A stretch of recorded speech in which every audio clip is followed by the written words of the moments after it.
Engineer ఏవైతే షిప్స్లో ఆపరేషన్స్లో చాలా చక్కగా రాణించినటువంటి వ్యక్తి మన విశాఖవాసి.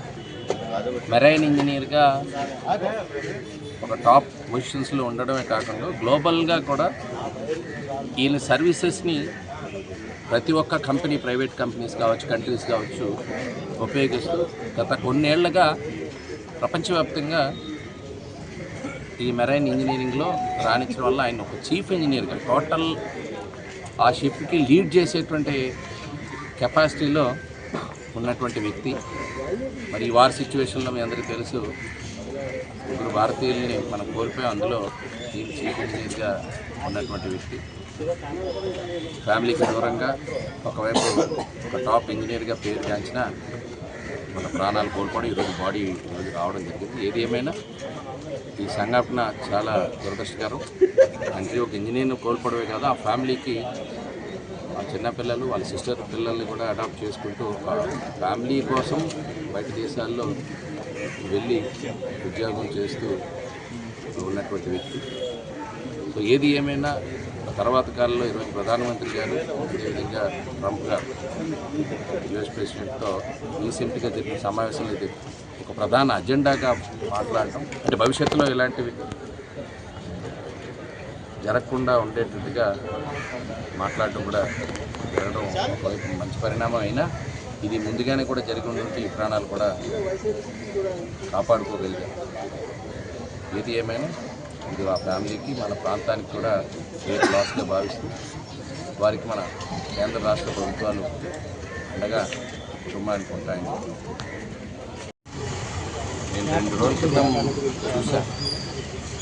ప్రధానమంత్రి గారు, అదేవిధంగా ట్రంప్ గారు సమావేశంలో ప్రధాన అంశంగా ఈ అంశం రావటం, భవిష్యత్తులో ఇలాంటివి జరగవనేటువంటి హామీని కూడా పొందడం జరిగింది.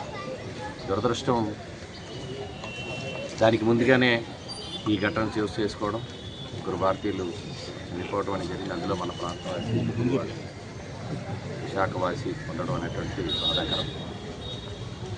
అయితే సురేష్ గారు, నేను వారి భార్య కథనం ప్రకారం చాలా మంచి ఇంజనీర్గా గ్లోబల్గా రాణించినటువంటి, గ్లోబల్లో ఉండేటువంటి చాలా కంపెనీస్ అక్కడ ఉండేటువంటి మిగిలిన ఇంజనీర్స్తో కూడా ఒక కార్డియల్ రిలేషన్ కానీ, ఒక ఎఫిషియెంట్ ఇంజనీర్గా రాణించడం, అంటే వర్కాలిక్గా ఆ పెర్ఫార్మెన్స్, ఆ వర్కింగ్ నేచర్, ఆ మేనేజ్మెంట్ కూడా దీన్ని ఎప్రిషియేట్ చేయటం, ముఖ్యంగా ఒక ధైర్యవంతుడిగా ముందుకు వెళ్ళడం అనేటువంటిది జరుగుతూ ఉండేది.